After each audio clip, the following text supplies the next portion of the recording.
Amalungu omphakathi waseGamalakhe abephume ngobuningi kule mashi ebisebusuku obekuhloswe ngayo ukuthumela umyalezo kubahlukumezi ukuthi abesifazane ngeke besathula. Umnyango wezenhlalakahle uthi kunenqwaba yamacala odlame olweyamene nobulili kule ndawo. Abantu besifazane abaningi kule ndawo bacele uhulumeni ukuthi uthathe izinyathelo ezinqala ngababhebhethekisa udlame olweyamene nobulili. Ubugebengu kule ndawo, especially i-gender based violence, iphezulu kakhulu kule ndawo, ukubulawa, ukudlwengulwa, ukushawa emakhaya siyakuthola nje lapha e-police station yethu.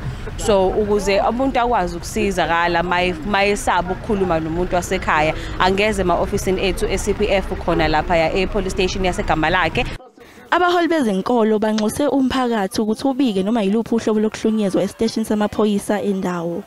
Inkinga abantu besifazana ababhekene nazo zokuhlukumezeka siyazazi noma abaningi babo sibabona nje emasontweni bekhala inyembezi usuke ubona ukuthi kukhona into ebahluphile ekhaya, kodwa into efana nalesi yenza namhlanje ibenza ukuthi bakwazi ukubhoboka, bakwazi ukukhuluma futhi babone ukuthi bayithola isupport edinga ukuthi ngabe bayithola ngaphandle. Abesilisa nabo bebekhona kule mashi baphinde bakhuluma ngesihlobo zabo ezahlukunyezwa zangabuthola ubulungiswa. Uhulumeni usukhathazekile ngokwanda kwezigameko kwezinye izindawo zasemakhaya lapho imindeni yezisulu zokudlwengulwa igwazelwa izigilamkhuba ukuze ithule. There's a number of cases which are not reported, but we are saying to members of the families, to communities, let us break the silence.